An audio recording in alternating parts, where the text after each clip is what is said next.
Thank you so much for the invitation to come. And Maud, after listening to your presentation, I feel like I'm coming up here with great humility, because I'm not really here to tell you that in a way that you can learn from what Michigan has done, but perhaps so that you can feel very good about how Michigan has learned from what Sweden has done, because truly you have just led the world. And I use you all as an example all the time in Michigan. So what I'd like to do is to sort of set the stage. My guess is not a whole lot of you have been to Michigan. Anybody here been to Michigan other than my team up here? Oh, look at all of you. Fantastic. So those of you who have been, congratulations. Those of you who have not, you are invited. But Michigan has a lot in common with Sweden, except that we have been through this unbelievably wrenching period for the past decade. Michigan, for 100 years, has been proudly the automotive capital of the world, home to General Motors, Ford, and Chrysler, and all of their suppliers. And therefore, we have 7 times more automotive employment than any other state in America.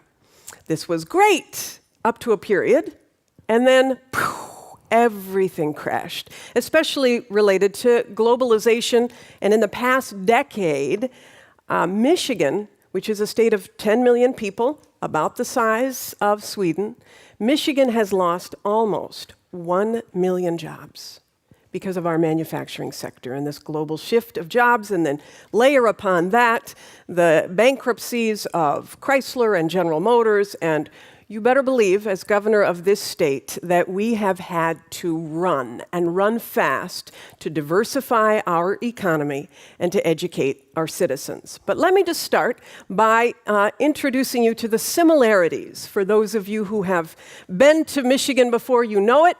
So this is Michigan on the left. It's in the shape of a mitten.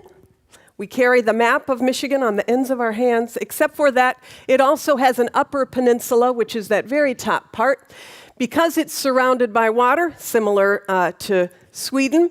In fact, when I ran for governor, because I am Swedish, I was told that Granholm essentially means land that is surrounded by water with trees. Is that rough? So, when I ran for governor of Michigan, because we are land surrounded by water full of trees, I said, it's a sign that I'm supposed to be governor of Michigan. In fact, the water that surrounds Michigan, we have more miles of shoreline than any state in America other than Alaska. More miles of shoreline than California, more miles of shoreline than Florida.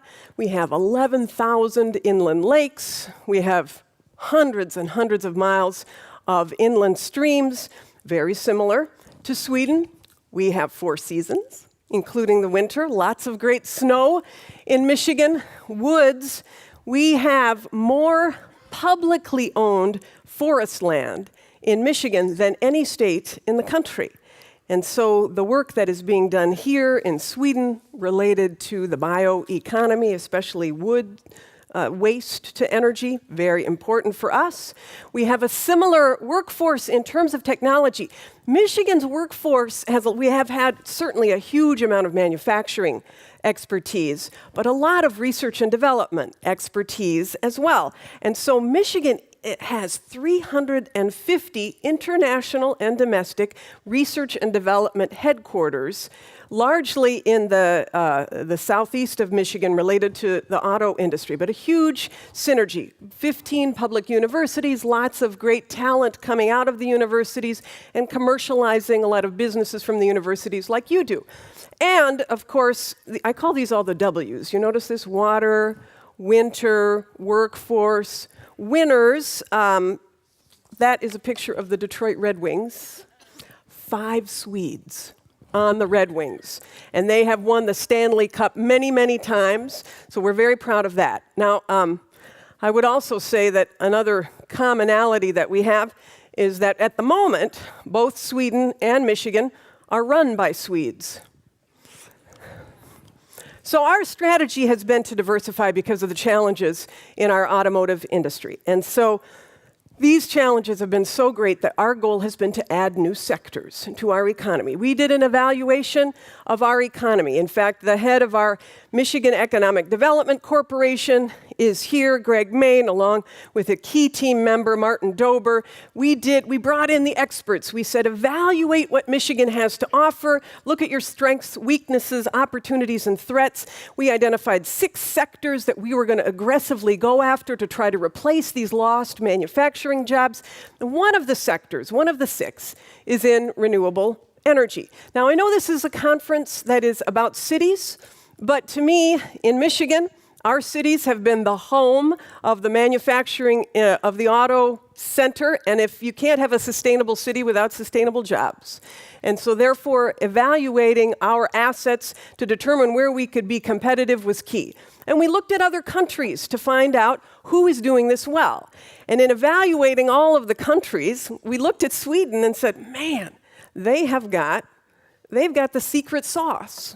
They've got the answer, or at least a key answer, for us in how we might be able to create jobs and help the planet as well. So our strategy, I don't know if you can see this all that well, but the sectors within renewable energy that we have targeted, obviously solar, wind, advanced materials, very, very important. We have so many people in Michigan who are doing research and development on advanced materials because of the auto industry, lightweight materials, stronger materials, carbon fiber, all of that. So we said we're going to focus on that as well.